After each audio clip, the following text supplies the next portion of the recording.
Hey guys, and welcome back to Shares Cool Beans, and in this video I am giving you my complete PGCE experience. Make sure you like, comment and subscribe. Make sure you follow me on my teaching Instagram at miss.coolbeans. I think it's going to be a long video, so make sure you have a snack and let's just get started. Let's get into this video.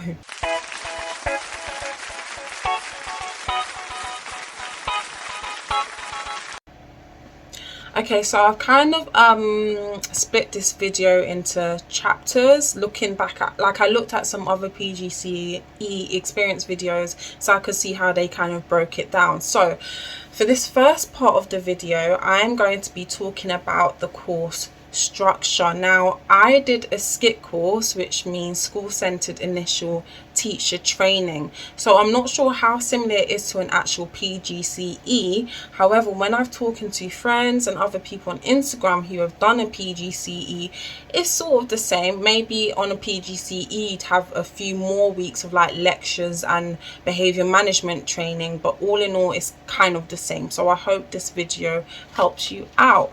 So I'm actually looking at my course handbook, which was given to me August last year, because even though the year went so fast, the beginning of last year seems like a lifetime ago. It's so crazy. So I've actually got the handbook here telling me about how the course structure was, and when I've remember things, obviously I'm going to add it in.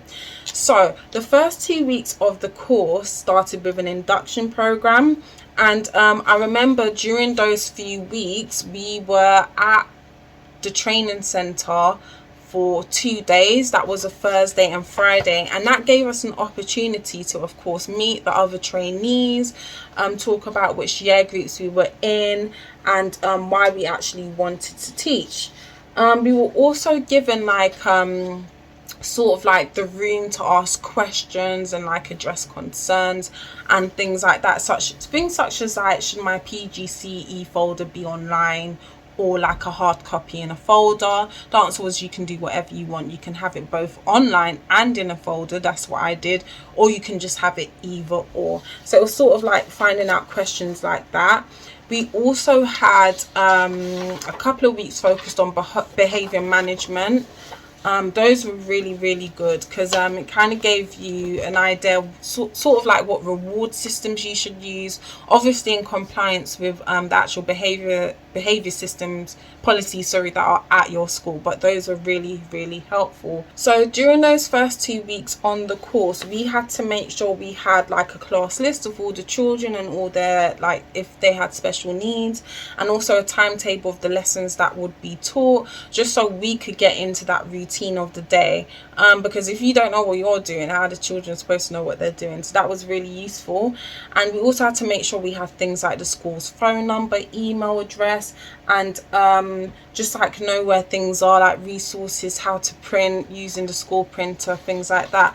Luckily I was at my main placement was at the school I'd been at for 3.5 years, so I didn't really need to catch up with that stuff. It's very important that you do, if you're not doing your training at a school you've been at beforehand, because as an ECT now, I went to my new school a couple of weeks just before summer started, and it was a bit overwhelming learning everything, like such as how to use the printer, where are the resources, even just finding my way around the school. So make sure you get acquainted with all of that. Also knowing the school's policy. So anyway, let me get into how much we were supposed to be teaching and stuff. So for term one was at our main placement. So Mondays only we were supposed to be teaching maybe one lesson for that first term, 1 or 2 lessons, and just like supporting in class where necessary. So say we taught maths but we weren't teaching for English and topic in the afternoon, we'd just be like the class assistant for those couple of lessons. On Tuesdays and Wednesdays we'd be observing other classes and stuff. My school, I didn't do that. I observed very few lessons, even though I asked to observe more. in most schools it's a case of like you're just a cover teacher, and that's really not right. If that happens, make sure you make your course leader know, because hopefully they'll sort your school out and make sure you're actually doing what you're supposed to be doing, especially if you are not getting paid, like if your course isn't fully funded. And for the first term, on Thursdays and Fridays, I was at lectures all day at the school I was training with. Not the school I was training with, but the provider I was training with. It's still sort of a mouthful to say. During the second term, we upped our teaching a lot. We were probably teaching 2 lessons each on Monday, Tuesday and Wednesday. We also had some planning. I remember I was responsible for teaching responsible for planning like a whole thing of English. And yeah, it was very, very scary. And I think half of the second placement half of the second term, I'm getting tongue tied, I was at my second placement, which was very exciting. It was actually a very, very lovely school. I did want to work there in September. It was just a case of they didn't pay London living wage, and now, especially with the cost of living, I need the national London living wage. Inner London living wage, I think it's called.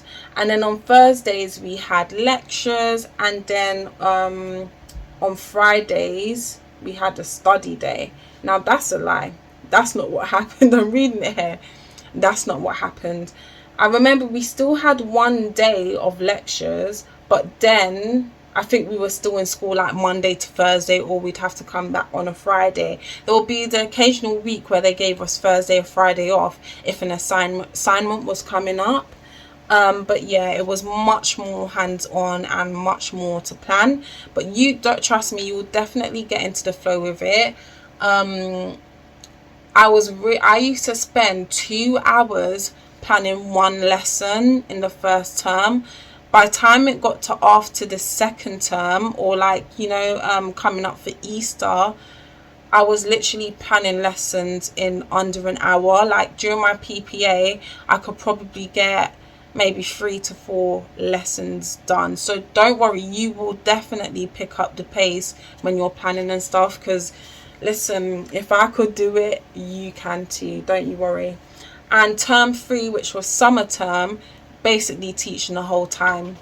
You're maybe given, I think, 1 day, not 1 day out of school, but maybe half a day to do PPA, and then the other half of the day to maybe just assist in class or just catch up with things we needed to do for the actual course. But we were teaching about 80% of the time. Okay, so this next chapter is about placements.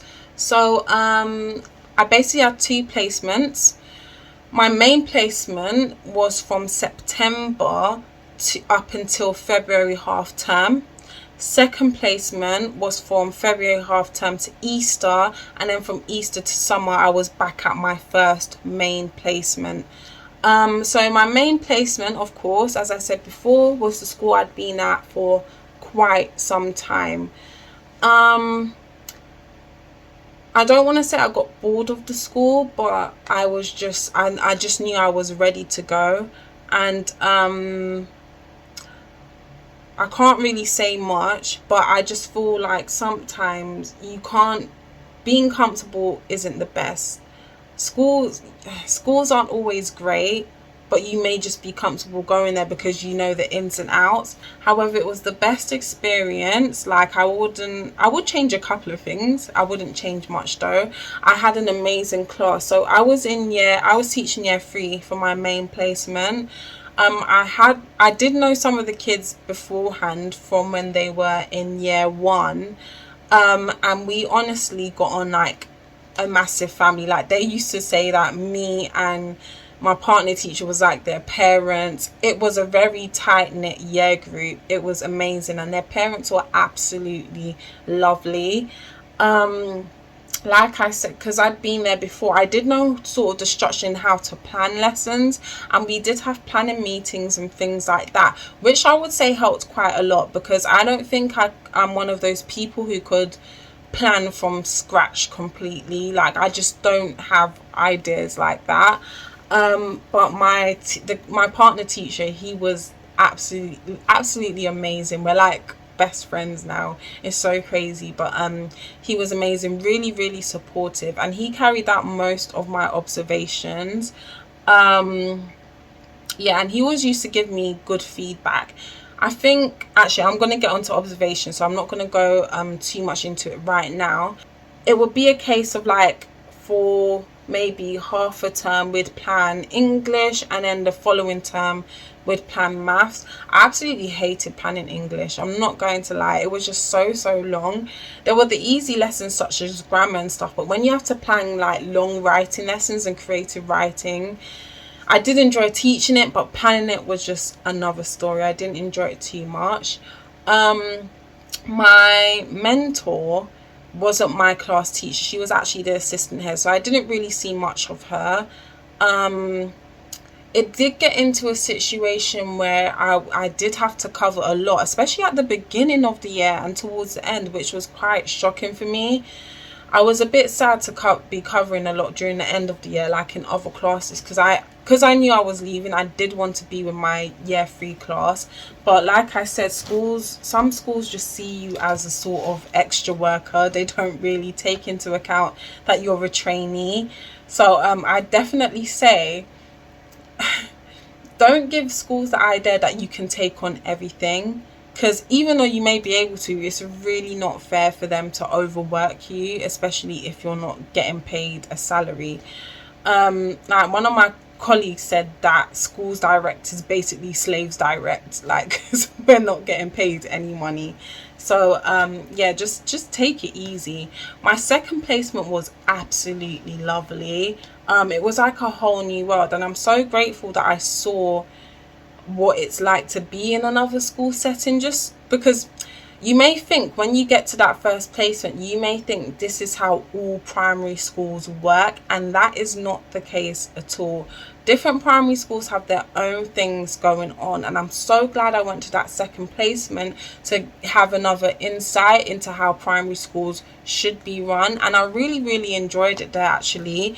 It wasn't close to my house. I think the journey was an hour every day, but it was really worth going there. I really enjoyed it, and my mentor at my second placement was incredible. She was so organized. She always had my timetable ready for me with what I was going to be teaching a week ahead of, like, that following week. And her feedback was really really helpful as well. Do you know what I would say? It's quite hard getting well, I'm going to go into observations, but I'll just say this quickly. Sometimes it can be a little bit draining being observed and picked up on every single little thing each week, but she made it in a way that it was constructive rather than just you're doing this wrong and like no solution. So she was absolutely amazing, and she really helped me prepare for my interview for the job that I have now.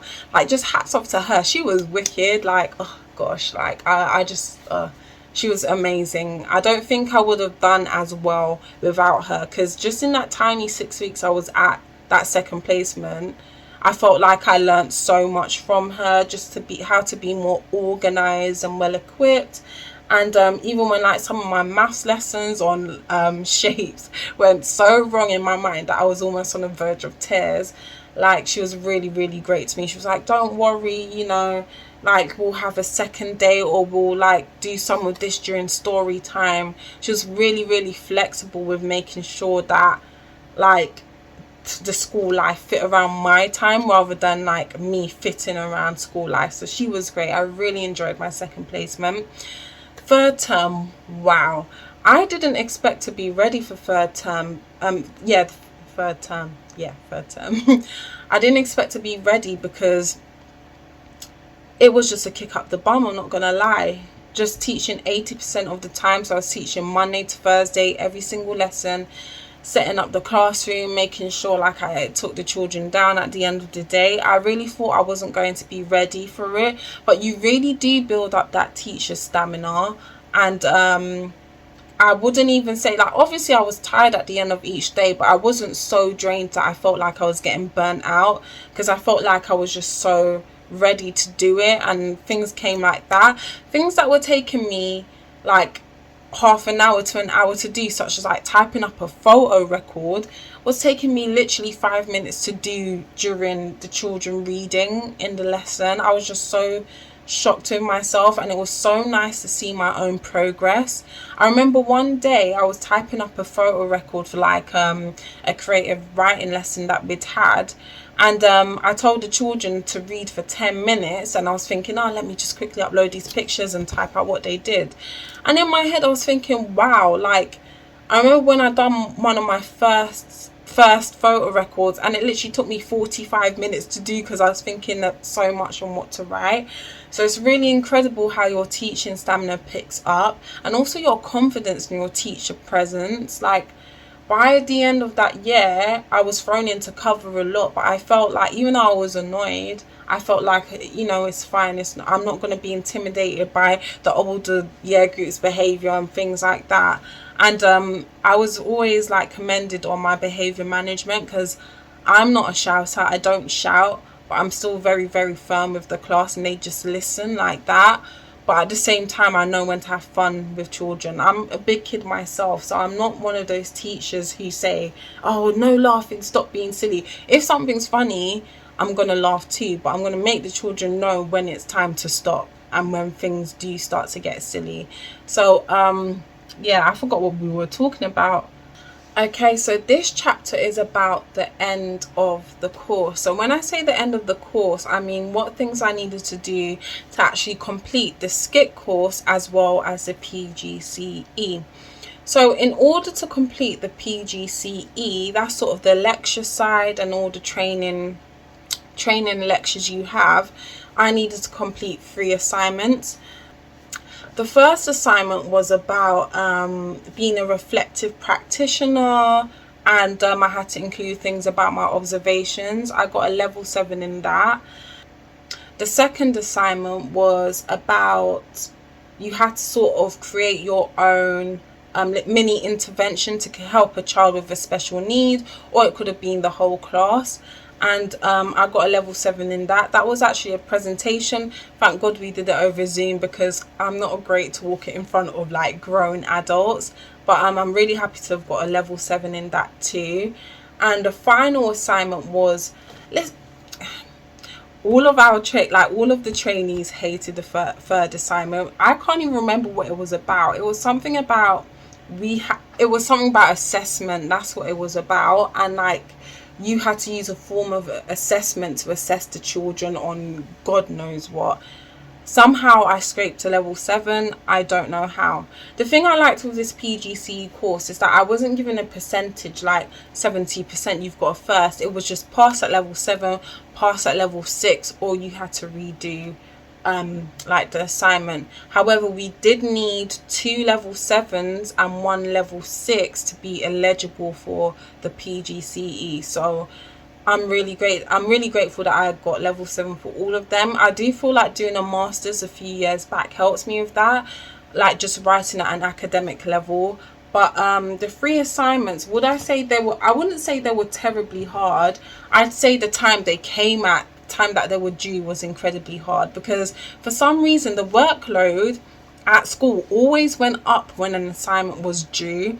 But I had so many amazing friends and trainees on that course that when we were doing an assignment and it was due like in the following few days, like we'd all be in a group chat helping each other out with references and things like that. So it wasn't absolutely terrible, but it was really hard, just like the timing. So actually I'd include a mini tip there. Just get used to writing at level 7 academically. I'm sure there's loads of like YouTube videos and stuff out there to help you. So to actually complete the SCITT, which was the school-centered initial teacher training, so everything I'd done at school, I had a final moderation. I was the most nervous I'd ever been in my life during that final moderation, because I knew that, like, basically this year just meant so much to me. Like, it meant so much personal, like so much personally for me, in terms of personal growth and confidence and things like that. And it's just like, teaching is just what I really want to do, so it meant a lot. During the final moderation day, I had to teach one core subject, such as maths, science, English, and sort of one other subject. That could have been anything else, but just due to the way the school day was structured, I ended up teaching literacy and maths. So I had to go down and meet my moderator. Like, it was at 8:30 in the morning, and just, you know, set her up on a computer with my evidence folder so she could take a look at what I was doing, what I had been doing, and all of my evidence and all of that. Then she came to observe me for the whole English lesson. I think she popped out for 20 minutes to talk to my mentor. Then she came back again, and then she observed me through half of my maths lesson. And then after that, I had about a half an hour chat with her, half an hour to 45-minute chat with her about my evidence folder and things about the teaching standards, just to make sure I'd done everything. I was so nervous beforehand. I didn't get any sleep. I remember all us trainees were really, really nervous. But when I think back, it was more of a positive experience. It was more to commend you on everything that you've done, like, for that year. So final moderations, they're nothing to be afraid about. It's more just like a positive outlook. It's kind of like a parents' evening, sort of. Like, they just come in and see all the work you've done. They commend you on it, which is really nice. And then they don't recommend you for QTS right there and then, but they'll be like, you know, well done, you know what to expect. So that's really, really nice. And then yeah, I remember I had to have a final report for my mentor and my class teacher, because my class teacher isn't my mentor. They sort of wrote a report up about how I'd followed each teaching standard, and it was really nice. It felt like a really massive achievement. It is, of course. And then we had a sort of celebration at my training, where my training provider is, with all the other trainees. So that was just really great. So those are the things I needed to actually complete both the PGCE and the SCITT course. Okay, so this chapter is about the workload. The workload is intense. I don't know what more to tell you. You will be supported during the first, well, through every term. Of course, you'll be supported a lot, but there's loads of support during the first term. You're not just going to be thrown in to plan every single thing. First off, you might just plan a starter for a maths lesson. Then you may plan like one maths lesson each week, and then after you've done that, you may start to plan all the maths lessons each week. And if in my case, there's actually, well, yeah, that will happen with most people. You probably split the planning anyway. So say me and my class teacher were supposed to be planning maths, I'd plan 3 lessons and he'd plan the other 2, or vice versa, depending on how long the maths lessons were supposed to be. So that carried on during the second term. And when I was at my placement, I think during the first 2 weeks I didn't plan anything, and then they actually asked me if I wanted to plan anything, and I said yeah, I'd love to plan literacy, and they just let me. So they were really easy going at that second placement. Also, because they done White Rose Maths, I really didn't have to plan much at all. During the final term, I was responsible for planning pretty much the whole of like literacy and things like that. That was absolutely fine because I picked up that teaching stamina, so that was really, really fine for me. Obviously the workload is a lot, but I wouldn't say I was taking loads home at all. That might be completely different during this ECT year, but I'd say I was really great with planning. I would say maybe on like, do you know what, no, tell a lie, every Saturday I was doing extra planning for 1 or 2 hours, but it was nothing really that was overtaking my life, so it was absolutely fine. You will definitely build up that teacher stamina and get better with planning. And if you need support is always there from your training provider and hopefully your mentor and parallel teacher. Okay, so this next chapter is about observations. I'm speeding through this really quickly because my memory's running out on like my SD card. Okay, so observations. I had an observation once a week, and it would literally be for half of a lesson once a week. It really wasn't intense at all. all of the observations had mostly positive feedback. It's nothing there to really critique you and say you're terrible at teaching maths. Like, it will always be constructive criticism and things like that. I don't really go through my observations with my class teacher because he wasn't actually my mentor, so that wasn't his job. But he did really give me like thorough feedback during my observations, stuff that I could implement into the next lessons I was teaching. During my second placement, I sat down with my mentor and we went through every single observation that I had with her, so that if I felt like anything was out of place or I wanted to ask her any questions, I could do it during that time. And it was just, you know, it was really a positive experience. It was nothing really terrible. Like, sometimes it is hard getting knowing that you're going to be watched every single week, but when I got each of those observations back, it was more so like a positive experience. I always had like positive feedback and obviously some targets, so it's nothing really to worry about. I did have link tutor observations where my link tutor from the training provider came in, done an observation with my mentor, so it will be 2 people in the room, and then he'd give me some feedback.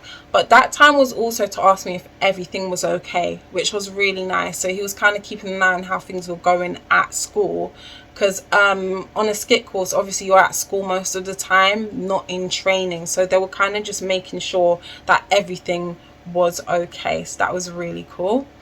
Money. So I was doing a SCITT course, which is basically schools direct without the pay.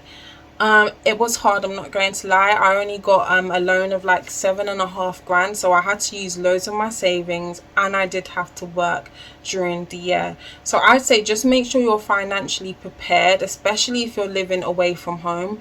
I do live at home like with adults, but like I still pay rent and stuff, so the way it worked out was absolutely terrible. Basically, that's why I had to dip into my savings. But just make sure you're financially stable enough to do this course if it's not fully funded, and you have to be very passionate about this job, because there'll be days where you're just so overworked, to be honest, and you feel like, why am I doing this? I'm not getting paid. But you do it because you love the job, and it is only for a year. So yeah. So last but not least, this chapter is about what's next for me. So I start my ECT year in literally, I think it's like 2.5 weeks now. I am terrified, I'm scared, but I'm so excited. I'm teaching at the primary school I went to myself, so I'm really familiar with everyone that's there, but also I really want to get this ECT year right.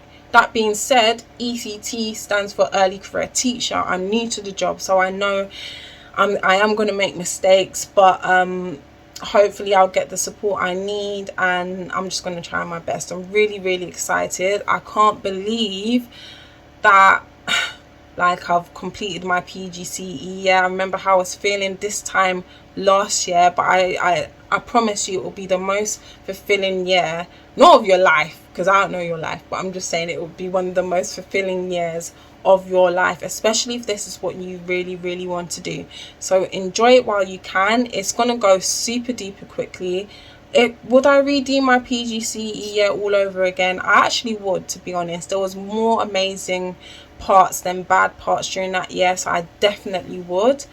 But yeah, I'm really excited for this ECT year, and hopefully you can continue following me through my journey with teaching. So thank you so much for watching. Make sure you like, comment and subscribe.